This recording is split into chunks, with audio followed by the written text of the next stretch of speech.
and our spending is about $31 trillion. And that's our trade deficit. And for that, Donald Trump blames the world. Okay, I fail him for this if he were my student. He's my president. It's a little weirder because when he did this, in 2 days, the world lost $10 trillion of market capitalization. By the way, where did it go? Did it get transferred from here to here? No, it got destroyed. Why destroyed? Because trade, something also the President of the United States doesn't understand, is mutually beneficial. So if you stop trade, everybody loses. It's not that one side wins, the other side loses. He cannot understand that concept as a guy that traded real estate in New York. So his idea is somebody had to win, somebody had to lose. But what happened when he made this announcement was $10 trillion was wiped out worldwide. It's not that the US went up and they went down. No, everybody went down because the whole world system is based on a division of labor, and he's breaking that division of labor into pieces.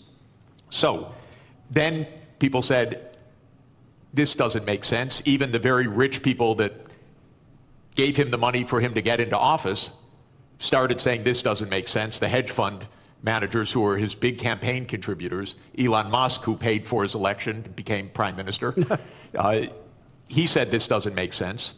And then the markets said this doesn't make sense. Not only $10 trillion, but as the finance minister said, interest rates started to rise because people began to dump U.S. Treasury debt.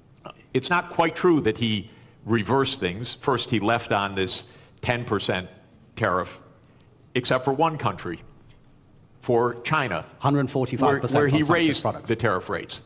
That's because the United States has a deep, neurotic attachment to China.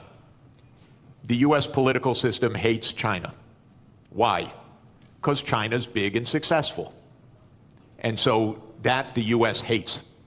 It's a rival, it's a competitor, and so this is the one thing he left on. Now he's going to mess up everything with this too, because in a trade war between the U.S. and China, China wins. China does not depend on the U.S. market very much. It's about 12% of China's exports. China will do just fine. It's just dumb policy. There's no more, sorry to say it, there's just no more explanation to this than that.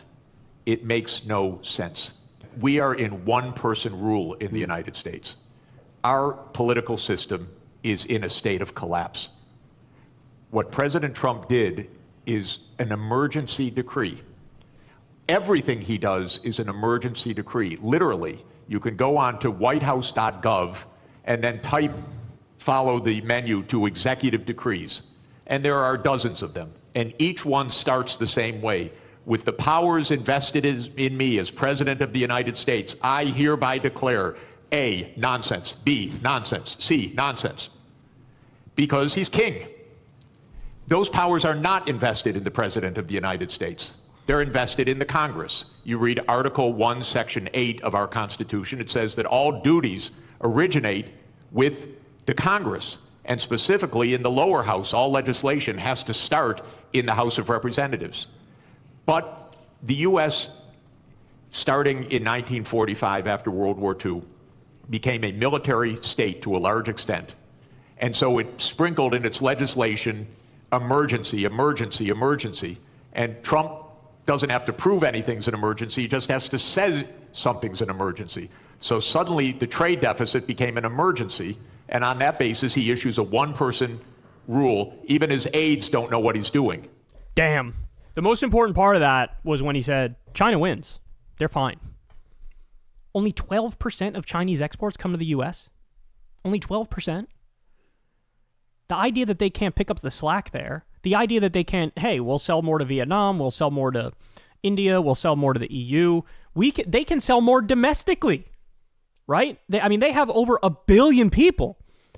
The idea that they can't make up for those lost exports to the U.S., that's absurd. Of course they can. Now, on the flip side, we can't make up for the lack of consumption, right? For the fewer goods that come in this country, that will come in this country, the higher prices, And it's not like you could just snap your fingers and all of a sudden, okay, we were importing a lot from China, now we'll import a lot from India, or we'll import a lot from Vietnam. You're not going to be able to make up that gap for how many Chinese products come into this country. And to the notion that Trump says, well, we're just going to do the manufacturing here. There are so many things we literally just can't manufacture here, right? Like coffee is a great example. You can't really grow coffee in the U.S. Why would you slap a tariff on coffee? We don't have a domestic, coffee making industry, which we're trying to give an advantage to. And then on top of that, Trump pretends like this is going to bring back manufacturing. It's not going to bring back manufacturing at all. In fact, the opposite is happening. Now you have all these factories that were going to be built here. He froze the funding for them. The CHIPS Act, which Biden did, that was going to create 115,000 high-paying manufacturing jobs. Trump froze the funding on that. Never mind other factories that are closing down. They were going to open up, but now they said, we can't afford to build the factory anymore because the raw material that we used to build the factory now just got hit with massive tariffs, and now we can't afford it, right? So everything he claims is going to happen that's good about this is 100% not going to happen, and we already know that, right? We already know that. So, and now the crazy thing is there's no way out. Even if Trump fully reverses on everything, right? On everything, the damage is already done. The world doesn't trust us.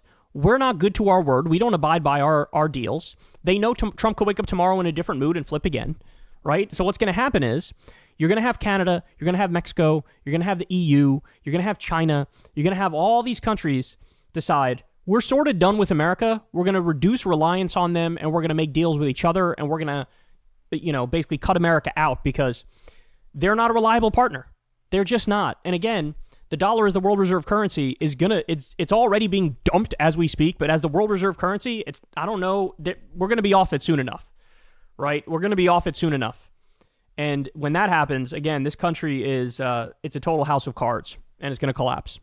It's a total tinderbox, and it will be set on fire. So it's just understand that, man. Understand that. Hey, y'all, do me a favor and like and subscribe. It helps out big time in the algorithm. Click the bell as well for notifications when videos drop, and watch that video on screen right now. You know you want to.